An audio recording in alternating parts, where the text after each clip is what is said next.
Tapi yang kita tahu, itu nggak semudah membalik tangan. Saya pernah tanya Pak Jokowi dulu waktu saya di istana, Pak, balikin uangnya ke sistem. Loh, apa bedanya? Kan nggak bisa belanja juga. Pak, kalau uang Bapak ditaruh di BI, dosa Bapak dua. Satu, Bapak nggak bangun ekonominya. Yang kedua, sistem kering, nggak bisa bangun juga.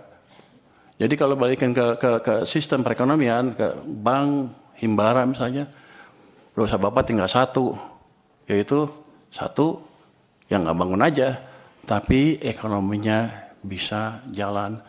Kalau itu yang dimanfaatkan adalah real sector. Saya ingin tunjukkan lagi ya, kenapa zaman tadi udah cerita belum ya? Zaman Pak SBY tumbuh 6%, zaman Jokowi rata-rata 5% apa di bawah. Pak SBY yang Pak Jokowi ya. Kalau Anda lihat di pertumbuhan uang MNO-nya, base money, teori dasar moneter itu, di zaman Pak SBY rata-rata tumbuh 17% lebih. Akibatnya, uang di sistem cukup, kredit tumbuh berapa? 22%. Jadi pada waktu zaman Pak SBY, walaupun dia nggak bangun infrastruktur habis-habisan, private sector yang hidup, yang menjalankan ekonomi. Itu berhubungan juga dengan rasio tax. Ketika tax private sector yang jalan, dia akan lebih banyak bayar pajak dibanding pemerintah. Tax ratio kita tumbuh 0,5% lebih tinggi dibanding ketika zaman Pak Jokowi. Pada zaman Pak Jokowi, uang tumbuh hanya sekitar 7% MNO-nya. Bahkan di titik-titik itu sepanjang tahun, 2 tahun terakhir sebelum krisis, itu tumbuhnya 0%. Memang ekonomi sedang dicekek. Cuman saya nggak tahu waktu itu karena saya di maritim.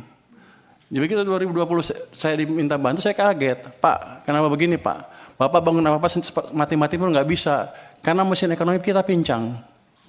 Hanya pemerintah yang jalan, sedangkan yang tadi 90% berhenti atau diperlambat. Nampaknya seperti apa Pak? Itu kan beberapa di antaranya kan ada spekulasi di masyarakat bahwa itu adalah orangnya Pak Jokowi.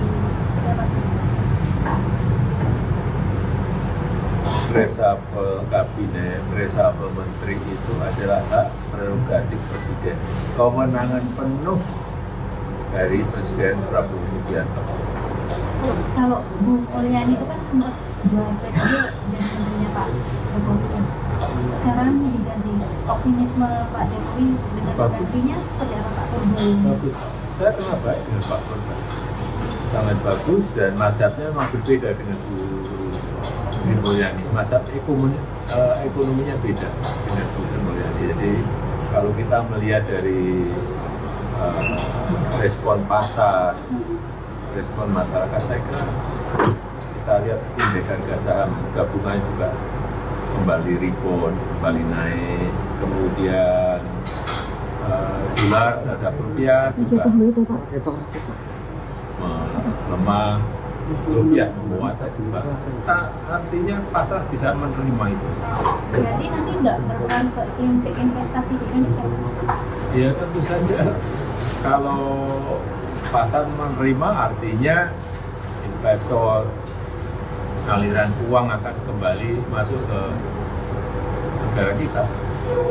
Kalau Pak Budi, kalau Pak Budi Pak, kalau yang Pak Budi kan juga